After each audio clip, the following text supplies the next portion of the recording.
G'day Spurs fans, it's Paul Hotspur Hippie here, the only psychedelic soccer show on the internet.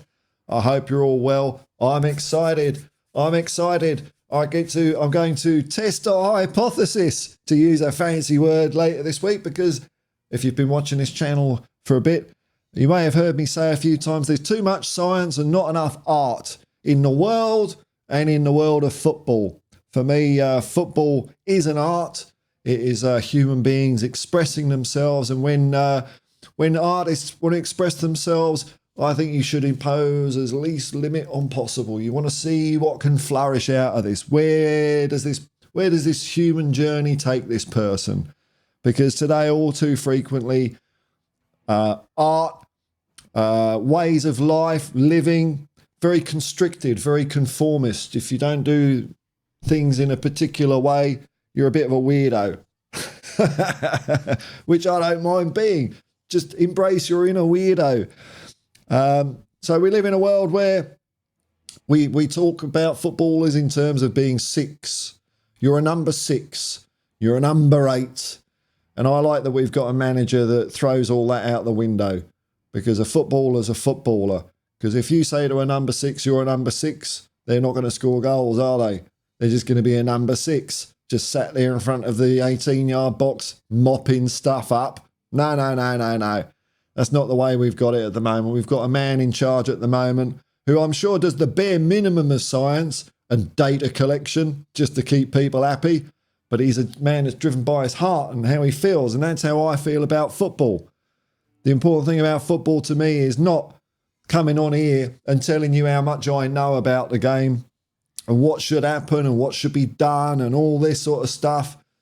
It's all about my experience watching a game and my experience following Tottenham Hotspur and the highs and the lows of that. And at the moment, there's far more highs. And generally, over the course of being a supporter for about 45 years, it's been definitely more ups, and I'm glad to have had the team in my life that long. But coming this Thursday at 11 a.m. UK time or 8 p.m. Sydney time, other time zones, get your slide rules out and work all that rubbish out yourself. I'm going to have someone on the show who's been a fan of Tottenham for 87 years. Can you believe it? 87 years, man. It is artist Paul Travillian. Paul Travillian, born and bred in Tottenham. And in his early days, instead of going to school, the naughty scamp used to go to Tottenham Hotspur and draw players. Where did that get him? Well, it got him to be a fantastic artist who's had an interesting old life. Let's get a bit of where is he? Let's get some of his art up here. You may remember Paul from a strip he did called You Are the Ref, which he did with Keith Hackett.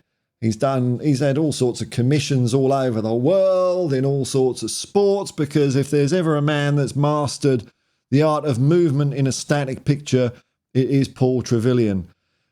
Years ago, this is a perfect meeting of two worlds for me, because years ago I used to do a bit of art, and I got into the Sydney Morning Herald eventually, before it killed my love of it through deadlines and editorial interference. So I got myself the sack. I didn't do what I was told, but I've never dabbled again. But I've got into other areas, music and this channel. This is how I express myself these days. And it's a perfect marriage for me. Tottenham Hotspur and one of the greatest cartoonists ever going. Look at the movement in these things. There used to be a bit of a running joke between me and other artists I used to know. There's a lot of people that do caricatures in the world, and caricatures are generally big head on a little body with the same facial expression. No such thing from this guy, though. You can see what's happening. Look at this one of Gary Lineker here. I wonder if I can blow this up. Look at this. That is exactly that. I mean, you could almost blank his head out and you'd still be able to tell that was Gary Lineker. That's how good this art is, man. And here is Paul celebrating, and this was 7 years ago, 80 years as a Spurs fan with the one and only Ledley King, captain extraordinaire. What a player that guy was, man. He was good. So Paul's seen it all. He's seen it all. He's seen us in the first division, the second division. He's seen the push and run side. He's seen the double winning side. He's seen the team of the 1970s, the 80s, the 90s.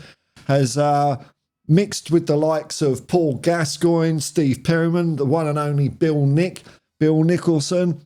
But Paul also loves football as well as Spurs is first in his heart. But he's a football lover in general. Did work with Leeds United. Some innovations there. George Best, Bobby Charlton, I mean, you name it. You name it. And then this is only football I'm talking about, let alone other sports. So it's going to be interesting to have a chat with someone who's younger than me in some ways. I want to find out. I don't know how the conversation's going to go. We're just going to wing it as usual. And I'll be interested to see how he feels about Tottenham today. And the way we're going, I hope he's happy about it. That's the main thing, because that's what football's about, bringing a bit of joy and glory into your life, not to sit there moaning about the lack of perfection in a game, because I think people forget. Well, I think people realise that footballers are artists, and they just assume that if they're good one game that they can do that all the time, whereas art doesn't happen like that, man. You know, when I was interviewed a few times when I was doing my stuff. And it's a real cliche question that artists get asked all the time is, where do you get your ideas from? And it's like, how do you even begin to answer a question like that? Yeah, you just think, and there it is. But some days you're hot and some days you're cold. And just with artists, musicians, actors, you know, I think it's the same with footballers. Paul Gascoigne could give you a 10 performance one match, and then maybe next game he wouldn't be so bad. We'll give him an 8.5 because he's Paul Gascoigne, and he was a genius. But that's the way this is the way football works, or anything works, when you're operating right at your own personal limits, and you're just sending fingers out into the void of beyond your limits to make that your new limit, your new horizon. You know, when you're that close to what you can achieve, or, you know, sometimes it just don't work. That's the way it is. It's weird. Inconsistency, I know. And the computers and the scientists don't like things like that, do they? They don't like inconsistency.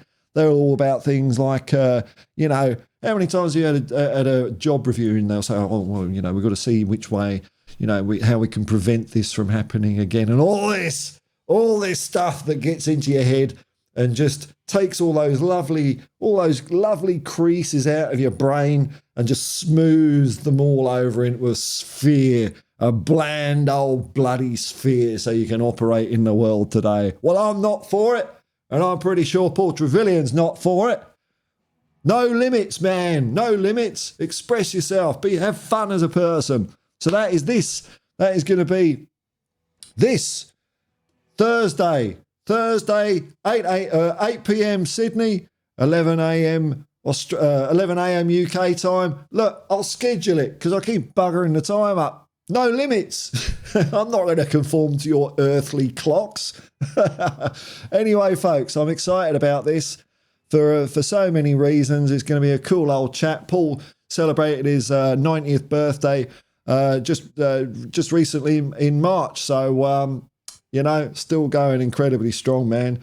Makes me think, bloody hell, what, am I going to have another 40 years? You know, makes me smile and cry at the same time. I thought like that. Anyway, folks, until next time, peace and love, man. Peace and love, and come on, you Spurs.